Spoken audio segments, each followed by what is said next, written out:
Hello guys, माझ्या पहिल्या रीलनंतर मला बरेच सारे प्रश्न आले की बेबी केअर किट योजना नक्की काय आहे किंवा बेबी केअर किट कधी भेटते, त्याचे अर्ज कसा करायला लागतो, पात्रता काय आहे, कोणाला भेटते, कधी भेटते, हे सगळे प्रश्न मला खूप सारे विचारले गेले कमेंट्समध्ये.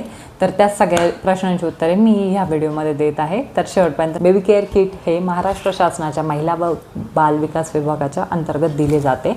तर सगळ्यात आधी हे किट गर्भवती महिलांना भेटते.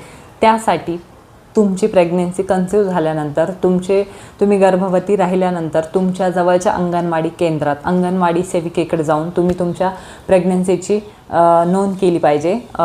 जास्तीत जास्त ही नोंद तुम्ही तुमच्या प्रेग्नेन्सीच्या 3ऱ्या किंवा 5व्या महिन्याच्या आतमध्ये केली पाहिजे. त्यानंतर यासाठी डॉक्युमेंट्स कुठले लागतात, तर तुमचे व तुमच्या मिस्टरांचे आधार कार्ड फक्त यासाठी लागते. त्यानंतर तुमची नोंदणी होऊन जाते. त्यानंतर हे किट कोणाकोणाला भेटते, पहिल्या अपत्यालाही भेटते की सेकंडलाही भेटते की थर्डलाही भेटते, तर हे किट फक्त पहिल्या अपत्याला भेटते, फर्स्ट चाइल्डला भेटते.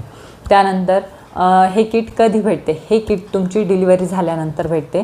तुमच्याच अंगणवाडी केंद्रात जिथे तुम्ही नोंदणी केली आहे तिथे जाऊन तुम्ही ते घेऊ शकता. त्यानंतर बऱ्याच जणांचा प्रश्न होता हे किट जर डिलिव्हरी सरकारी हॉस्पिटलमध्ये झाली असेल तरच भेटते का, प्रायव्हेट हॉस्पिटलमध्ये डिलिव्हरी झाली असेल तर नाही भेटत का. तर याचं उत्तर आहे नाही, असे काही नाही. तुमची डिलिव्हरी सरकारी हॉस्पिटलमध्ये झाली असो किंवा प्रायव्हेट हॉस्पिटलमध्ये झाली असो तरी तुम्हाला हे किट भेटते. की ही किट भेटण्यासाठी कुठला फॉर्म भरायला लागतो का, तर फॉर्म हा तुम्हाला वैयक्तिक भरण्याची गरज नाही. एकदा की तुम्ही तुमच्या जवळच्या अंगणवाडी केंद्रात जाऊन अंगणवाडी सेविकेकडे नोंद केली तुमचे रिक्वायर्ड डॉक्युमेंट्स देऊन, तर तेच तुमची नोंदणी करतात.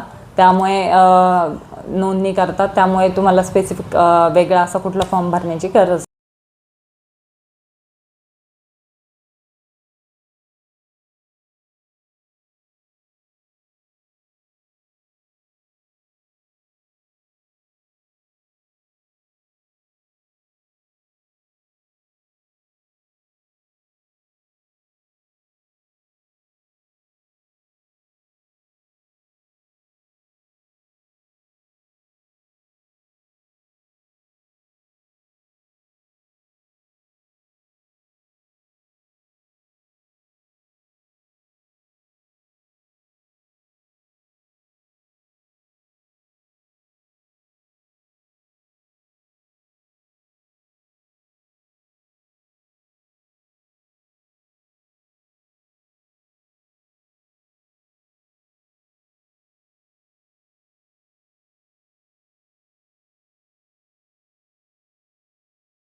नाही. अशाच नवनवीन ट्रिक्स आणि टिप्ससाठी माझ्या चॅनलला सबस्क्राईब करायला विसरू नका आणि हा व्हिडिओ जास्तीत जास्त लोकांपर्यंत पोहोचवा जेणेकरून त्यांनाही या योजनेची माहिती होईल.